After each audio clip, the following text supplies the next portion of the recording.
Hello mga kalabs! Kumusta po kayo? O diba?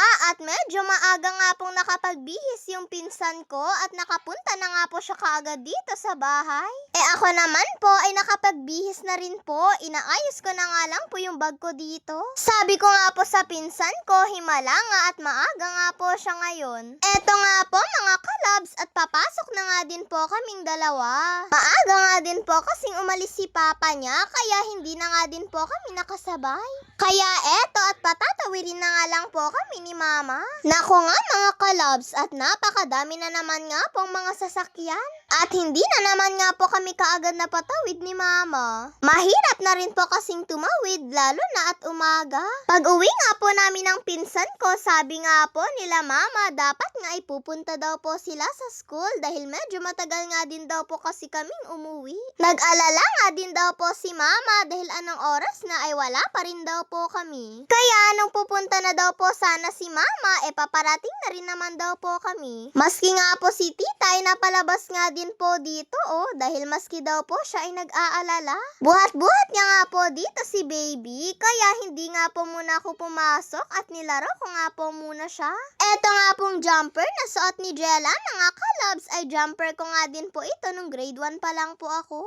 At favorite ko nga din po itong suotin noon. Eto nga pong katawan ni Jella ay ganito nga lang din daw po yung katawan ko nung grade 1 ako, sabi ni mama. Sa sobrang pagkagigil ko nga po kay baby ay naiirita na po ata siya mga kalab. Kaya sabi nga po ni mama sa akin ay tama na dahil kawawa naman daw po siya. Pagpasok ko nga po dito sa bahay ay napakabango nga po ng naaamoy ko. Tignan niyo naman at sabay pa nga po kaming dalawa ni kuya sa pagtingin kung ano po yung niluto ni mama. Adobong kangkong po pala ito at kaya po pala mabango dahil yung maliliit na hipon nga po yung hinalo ni mama dito. Nako mga kalabs, amoy pa nga lang ay napakasarap na po. Sabi ko nga po kay mama ay hindi na nga po muna ako magbibihis at kakain na nga po muna ako. Pero sabay na nga po kaming dalawa dyan ni kuya sa pagkain. Maya-maya ay bumangon na nga din po si papa. Kakauwi nga lang din po kasi niya kaninang umaga dahil galing nga din po siya ng night duty. Kaya puyat na puyat nga po dyan si papa. Huwag niyo na nga lang pong pansinin yung reaksyon ni kuya dahil alam niyo naman po masyado nga po siyang mahiyain. Pagkatapos nga po naming dalawa ni kuya sa pagkain ay tsaka nga lang po nag-umpisa si papa sa pagkain niya. Si mama naman ay hindi na nga daw po muna siya kakain dahil busog pa nga daw po siya. At naglalaba rin po kasi si mama dyan sa mga oras na yan. Eto nga po mga kalabs at panay kwento na naman nga po kaming dalawa ni papa. May tinatanong nga din po kasi ako dyan kay papa na hindi ko nga po masyadong maintindihan kaya eto nga't panay nga din po ang explain niya. At ayan mga kalabs, nung babalik na nga din po kami sa school ay si papa na nga po yung naghatid sa aming dalawa ni Jella.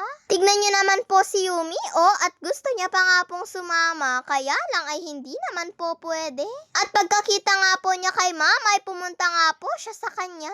At ayan mga kalabs at paalis na nga din po kami. Day off nga din po pala ni papa ngayong araw kaya maihahatid niya nga din po kami. At nagluto po pala si mama ng masarap na munggo. Malapot nga po itong munggo nung maluto Hinaluan din po pala ito ni mama ng gabi, sigarilyas at dried na hipon. Pagkatapos po nito mga kalabs ay pinahuli nga lang pong nilagay ni mama yung dahon ng ampalaya. Medyo hindi na nga din po fresh ito pong dahon ng ampalaya dahil matagal na nga din po kasi ito sa ref. Niluto na nga daw po ito ni mama dahil sayang naman daw po kasi baka daw po kasi ay tuluyan na itong masira. Masarap pa naman po itong dahon ng ampalaya sa munggo. Pagkaluto po pala ni mama ay si kuya na nga po yung unang tumikim. Kaya sabi nga po ni mama ay maglagay na nga daw po siya sa bowl at kakain na nga daw po kami. Ayan nga mga kalabs at nagsasali na nga din po si kuya sa bowl. At kami na rin po palang dalawa ni kuya ang nag-asikaso sa mesa. Matagal-tagal na rin po pala kaming hindi nag-uulam ng munggo. Sabi ko nga po kay mama sa susunod na magluto nga po ulit siya ng munggo ay kung pwede yung pansit naman nga po yung isasahog niya dun. Namiss ko na nga din po kasi yung ganoong luto ni mama. Ayan mga kalabs at pagkatapos na po palang naihanda yung mesa namin, eto nga't kakain na nga din po kami. Pagkatikim ko pa nga po dito mga kalabs ay parang medyo mapait yung munggo Sabi nga po ni Mama dahil po siguro na-stuck yung dahon sa ref. Pero okay lang po dahil masarap rin naman po mga kalobs. Sabi pa nga po ni Papay, isipin ko na nga lang daw po napapaitan ito. Pero kahit mapait nga po ito, ay naparami naman din po ako ng kain. O siya mga kalobs, kain po tayo. Yun lang po mga kalobs, maraming salamat po sa panonood ninyo. Mag-iingat po kayo palagi. God bless to all. Bye-bye po.